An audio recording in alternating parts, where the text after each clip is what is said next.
Dear student, today we will discuss about the differences between the vector and scalar quantities. In our previous video, we have seen the examples related to vector and scalar quantity and the related definition of vector and scalar quantity. Let us concentrate on the differences between the vector and scalar quantity.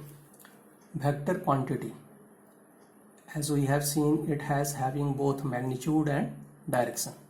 For example, Harish moves 2 meter eastward. Here 2 meter is the magnitude, eastward is the direction. Come to scalar quantity, it has only the magnitude. For example, Harish moves 2 meter. Second difference, it follows the laws of vector addition. This is the most important difference we are discussing. For example, a man moves 4 meter east and turns left and moves 3 meter. It has the direction, and the figure, if you make like this, 4 meter and 3 meter, the resultant is under root 4 square plus 3 square. Here we have taken the angle between the two vectors, that is 90 degree here. Both are perpendicular to each other. Remember, while we are solving the problems related to the addition of vector quantity, the angle is the main consideration. And here also you see, when the two vectors are added, 4 meter and 3 meter, you see the arrow head of the first vector and the tail of the second vector is added. That is the method of addition of the vector. Come to the second difference for scalar quantity. It only follows the arithmetic addition. For example, here a body moves 4 meter, then turns towards left 3 meter. Simply it is 4 plus 3. That is the simply arithmetic addition of the number. Now vectors, in vector we generally use positive or negative sign to show the direction. Here for example, a man moves with minus 3 meter per second on x-axis. It has direction.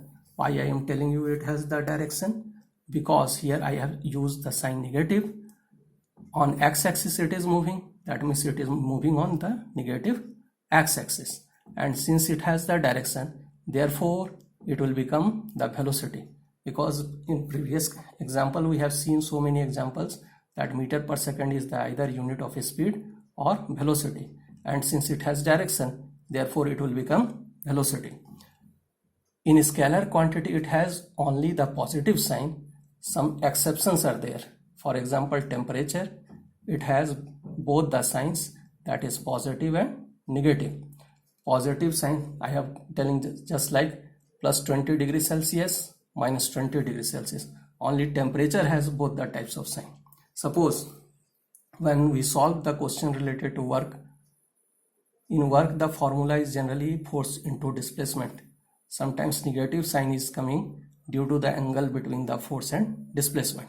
But the work is the scalar quantity. Why? We take only the magnitude of that one. There is exception for vector quantity also. We discussed that a vector can have the zero magnitude. A vector can have zero magnitude. In our earlier class, we have seen that a vector has the magnitude and direction, but it is not so. It has also the zero magnitude. For example, if the displacement is 0, that means initial and final position is 0. A body moves with uniform velocity, then acceleration also becomes 0. Why acceleration becomes 0? Because we have seen acceleration is equal to rate of change of velocity. Here initial and final velocity is 0, therefore acceleration is 0. In that case, in both the examples, this is the magnitude of the vector is 0. So these type of vector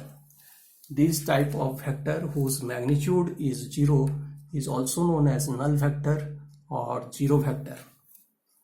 Now come to the new subtopic, that is rest and motion. Before rest and motion, we discuss one definition about the kinematics. Kinematics is that branch of study of motion without considering the force. Here we don't consider the external force that is applied, and most of the time we will be dealing with the kinematics part. Now the definition of rest and motion.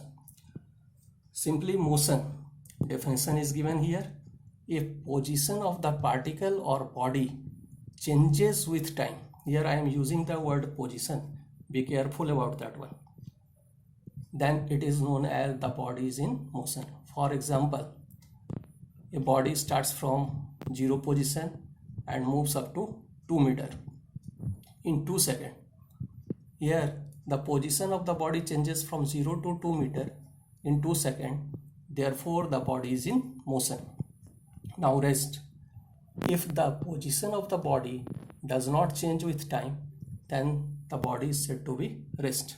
Okay, suppose in 1 second, 0 second the body is at 0, in 1 second again it is at 0, 2 second again it is at 0, that means the body is at rest. But remember, the motion and rest, there is some common concept that arises about the frame of reference. Without discussing the frame of reference, the motion and rest will be incomplete. Here, motion and rest are the relative term because they depend upon the frame of reference. That frame of reference is the observer. They are not absolute. Absolute means they are depending upon the frame of reference or the reference or the observer. For example, I am giving you the example for rest. Here you can see two bodies are there, A and B. Both are moving with 5 meters per second and arrow is given. Both are in same direction. If we take A as an observer, A is acting as an observer, that is reference frame, then B appears to be at rest for A because they are moving with same speed. Clear? Now for motion, if A is at rest and B moves with a speed of 5 meters per second, then B is in motion while A is also in motion with respect to B. Why? B is moving with 5 meters per second. If B acts as an observer, then A appears for B to be in motion. That the direction of the motion of A is opposite to the direction of motion of B. Clear? Thank you. Next class we will deal another.